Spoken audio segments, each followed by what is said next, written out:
Hello student, welcome back to our YouTube channel Raj online coaching centre. So student, आज video episode आम आलोचना करवा आम पंचम श्रेणीर साहित्य बहिर जातीय ध्वजाम उड़ई फरफर यह कवितार अभ्यास कार्य यह कवितार जिते सब प्रश्न उत्तर रही से सब प्रश्न उत्तर गुड़िक आज आम आलोचना करवा। सो स्टूडेंट, आम यार पूर्ववर्ती भिडियो एपिसोड यह कविता को आलोचना कर सारे। जदि तुम मैंने से वीडियो देखना हाँ ताले तुम मानक मु तार लिंक डिस्क्रिप्शन बॉक्स रे दे देछि जाकि प्रथमे यार एक्सप्लेनेशन वीडियोटा देखि दियो बा जातीय ध्वजाम उड़ई फरफर यह कविताटी देखि दियो एवं यापर आस वीडियो देखियो जहाँफल तुम सबकि बुझीपार से तुम कनसेप्ट क्लीयर हो ये जिते सब क्वेश्चन रही तार उत्तर सब जानीज ताले सबकि मन रही सबकि जब मन रही तुम एग्जाम बढ़िया लिखि पार। ठीक अच्छे, तो देखिए चलो ये जातीय ध्वजाम उड़ई फरफर यह कवितार प्रथम प्रश्न कौन रही। ठीक अच्छे, तो प्रथम एक नंबर प्रश्न सब देखा। एक नंबर कौन लिखाई ना आस कथबार्ता है। चलो कथबार्ता है। अच्छा, एक नंबर कर प्रश्न कौन रही ना आम देश पराधीन थिला बेले कौन सब असुविधा होता। जिते आम देश पराधीन थिला से समय आम कौन सब असुविधा होता। तो जिते आम देश पराधीन थिला आम देश में इंग्रेज सरकार मैंने शासन करते से समय आम बहुत असुविधा होता जमीक आम कौन होता आम बहुत दुख जंत्रणा क्लेश पाऊे नहीं। तेणु यार उत्तर आम कौन लिखा देख ये सब क्वेश्चन लिखाई मुझे तुमको टाइपिंग करके तुम मान आंसर लिखिदे देख। तो लिखा यार उत्तर आम कौन ना आम देश पराधीन थिला बेले इंग्रेज माने आमको शासन करुले एवं आमे बहुत कष्ट भोगुथिलु। तो ख नंबर प्रश्न पुणी कौन रही ना देश स्वाधीन होगा पर आमे क्यों काम करिपारिया बोली कवितारे कहुई। जिते आम देश स्वाधीन हो समय आम क्यों काम करिपारिबा बोली कवितारे कहुई। तो यार उत्तर आम कौन लिखा ना आम लिखा देश स्वाधीन होगा पर आम अनेक भल काम करिपारिया बोली कवितारे कहुई। जमतीक देशर सेवा करवा, छुआ छुआ भेदभाव को दूर करवा, विविध कारखाना प्रतिष्ठा करवा और ज्ञान विज्ञान में उन्नति करवा। ठीक अच्छे। अच्छा, पुणी ग नंबर प्रश्न कौन रही ना जातिर टेक रखापी आमको क्यों कम करा पड़ो बा कौन करने को पड़ो। आम जदि आम जातिर टेक टेक मैंने कौन नाम रखापी चाहिए ताल आम कौन करने पड़ो। तो यार उत्तर आम कौन लिखा ना यार उत्तर आम लिखा जातिर टेक रखापी आमको स्वदेश सेवा को निज जीवन व्रत रूपे ग्रहण करने को पड़ो। ठीक अच्छे। अच्छा, तो यार परवर्ती प्रश्न पुणी कौन रही ना देशर उन्नति पाई क्यों क्यों काम स्वाधीन भारत में करी आशा करा जिते आम देश स्वाधीन हो जाए बर्तमान है ना।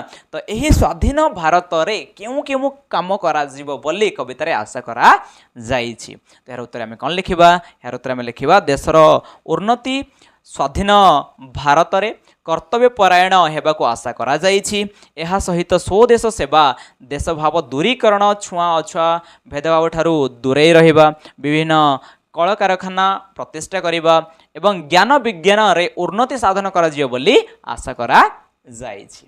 ठीक अच्छे। अच्छा, यार परवर्ती प्रश्न पुणी कौन ना आमे कहीं मथा नईबू ना बोली कहुई। गाइज तो टाइपिंग करी होनी तेणु मुझे ख लिखि जाइए। ओके, तो 1 नंबर प्रश्न कौन ना आमे कहीं मथा नईबू ना बोली कवि कही कौन मथा नईबू ना बोली कवि कही। तो यार उत्तर आम कौन लिखा ना आमे हूँ वीर जाति, आमे जो कथा कहबू से ही काम को प्राण दे करूँ तेणु आमर मथा आम नईबू ना बोली कवि कही। बुझीगला। तो ये देखा 2 नंबर प्रथम प्रश्न कौन उत्तर लिखा लिखा सब। ठीक अच्छे। तो यार प्रथम प्रश्न कौन रही ना कथा को किपरि कार्य परिणत करिपारिया बोली कवितारे कहुई। तो यार उत्तर आम कौन लिखा ना लिखा कथा को प्राण दे कार्य परिणत करिपारिया बोली कवितारे कहुई। ठीक अच्छे। परवर्ती प्रश्न देखा स्वाधीन भारतर शिशु माने मर्त्यपुर रे की परिवर्तन आनी पारिबा कथा कवितारे कहुई। तो यार अर्थ कौन जे स्वाधीन भारतर शिशु माने माने आमे माने एही मर्त्यपुर रे एही पृथ्वी पृष्ठ रे कौन परिवर्तन आनी पारिबा बोली कवितारे कहुई। तो यार उत्तर आम कौन लिखा ना आम लिखा स्वाधीन भारतर शिशु माने मर्त्यपुर रे स्वर्गर सुषमा सुषमा माने सौंदर्य बा सुंदर खेले परिवर्तन आनी पारिबा बोली कवितारे कहुई। ठीक अच्छे। अच्छा, तो ग नंबर प्रश्न कौन रही क्यों क्षेत्र में आम पछरे रहिबा नाही बोली धारणा दिया जाइछि। कवितार गोटे जिनस कहुला जे आम क्यों क्षेत्र में पछघुंचा देवा ना पछरे रहिबा नाही बोली कहुला। तो सहीटा क्यों क्षेत्र में आम पछघुंचा रहिबा नाही बोली कवितार कहुला। तो यार उत्तर आम कौन लिखा ना आम ज्ञान विज्ञान क्षेत्र में पछघुंच रहा ना बोली कवितार धारणा दिया जाइए। ठीक अच्छे तो यार परवर्ती प्रश्न पुणी कौन रही ना क्यों माने प्रतिज्ञा करने कथा कवितार कहुई तो क्यों माने प्रतिज्ञा करने कथा कहुई ना भारतर कोटि कोटि संतान माने जी जो अच्छे से प्रतिज्ञा करने कथा कहुई। ठीक अच्छे तेनाली उत्तर टी लिखिद आम कौन लिखा कोटि कोटि भारतर संतान जी जो अच्छा समस्ते प्रतिज्ञा करने कथा कवितार कहुई। परवर्ती प्रश्न देखा परवर्ती प्रश्न कौन ना देश में कल कारखाना गढ़ी उठिले आमर कौन सुविधा हम देश में जदि कल कारखाना तैयारी होले आमर कौन सुविधा हेब तो यार उत्तर आम कौन लिखा ना आम लिखा देश में कल कारखाना गढ़ी उठिले नाना प्रकार द्रव्य उत्पन्न हेब कौन हेब ना नाना प्रकार द्रव्य उत्पन्न हेब पुणी असंख्य कारीगर मध्य सृष्टि हेब बुझीगला। अच्छा तो ये देखा 3 नंबर। अच्छा 3 नंबर प्रश्न कौन रही ना कवितार जो पदरे ए कथा कहुई से पद को बाछी लिखा तो कवितार यही पद को जो गोटे देख ये कौन कर गोटे पद लिखाई। ठीक अच्छे तो गोटे पद लिखाई यही पदटी कवितार क्यों पदरे अच्छी खोजिक लिखार अच्छे आमको बुझेगा ये कौन लिखाई देखा तो से समय कष्ट भोगुलु। अच्छा कवितार क्यों पदरे से समय रे कष्ट भोगुलु बोली लिखाई कहल देख ये लिखाई विदेशी शासन रे अधीन थिला देश से काले भोगुलु आम केते जे क्लेश तो से काले भोगुलु आम केते जे क्लेश यार अर्थ कौन जे से समय कष्ट भोग करूँ। ठीक से ख नंबर कौन हम ना देश सेवा को निज जीवन व्रत करवा यह कवितार क्यों पंक्ति थिला ना स्वदेश सेवा व्रत करू जीवनर जातीय ध्वजाम उड़े फर फर यही पंक्ति थिला बुझीगला। अच्छा पुणी कौन ना समस्त भल काम करवा यह क्यों पंक्ति लिखाई ना अछुआ नुहे कि सभी भाई आम सभी सभ्य सॉरी सभी सभ्य बोली भूल लिखाई जाए गाइज ये कौन लिखा ये सभी कौन सभी हित करू आम काम ओके।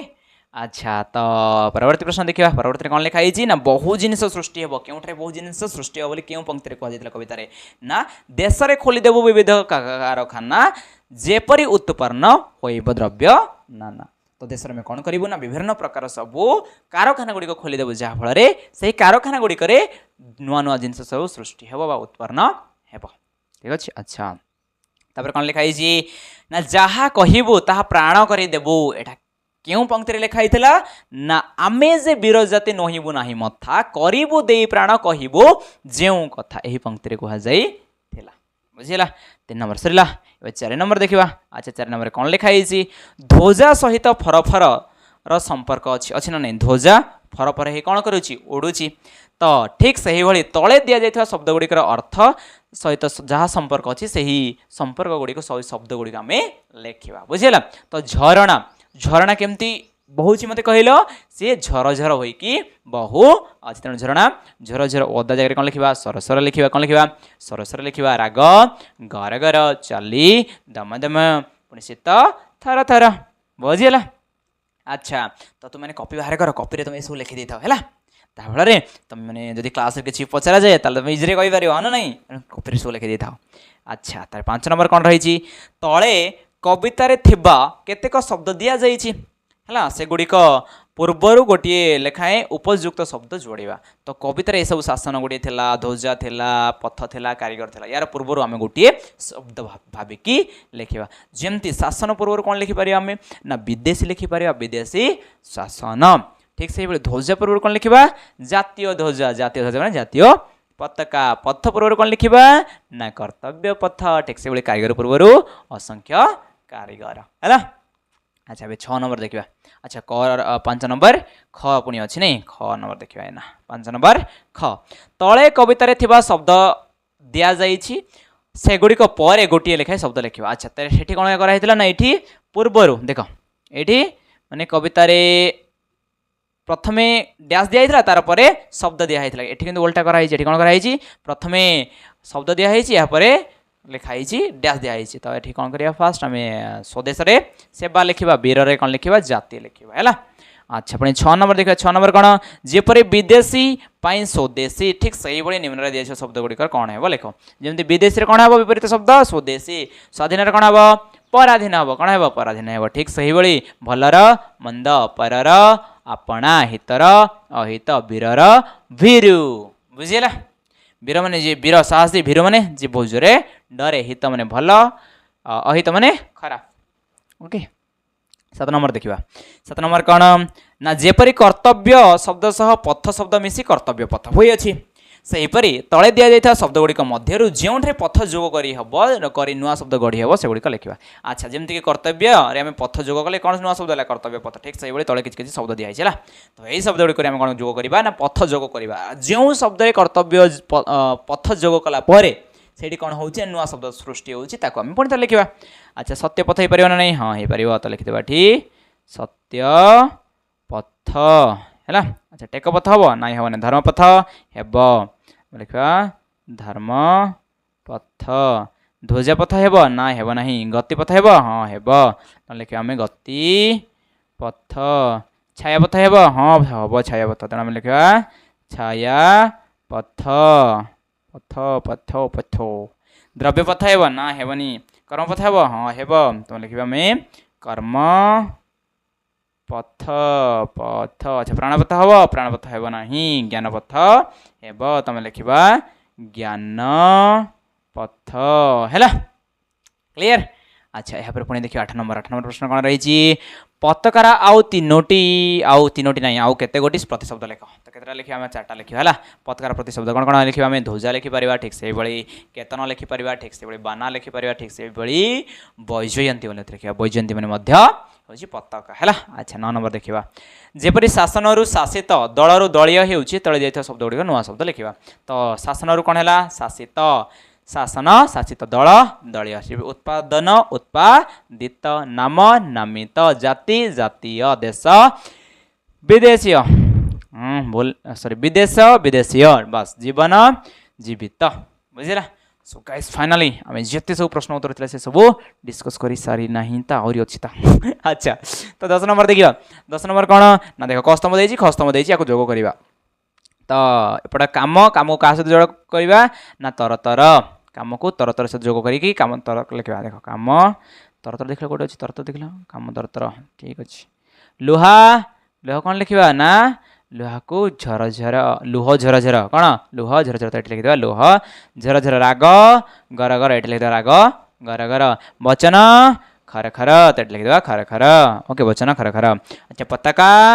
फर फर तो ये कौन लिखा पताका फर फर ओदा शर शर कौन शर शर तो ये लिखिदेवा ओदा शर शर क्लियर अच्छा तुम कहीं काम कौन ना जातीय पताका संपर्क में विभिन्न तथ्य संग्रह करी तुम टिपा खातार लेख व सांग श्रेणी सांग मान सहित आलोचना कर तो यहाँ तुम कम तुम कौन कर ना जातीय पताका संपर्क तथ्य संग्रह कर आउ लिख यहाँ मतलब कमेंट बॉक्स में जन है क्लियर ठीक अच्छे सो गाइस फाइनली आम डिस्कस कर सारे आमर जातीय ध्वजाम उड़े फर फर कवितार जिते सब प्रश्न उत्तर रही तो जदि भिडियोटी भल लगे तो भिडियो कर दिया लाइक आउ तुम सांग मान सेयार कर जहाँफल से ये एजुकेशन कंटेंट पाइपर है तो रही देखा परवर्ती भिडियो से पर्यंत शुभ विदाय।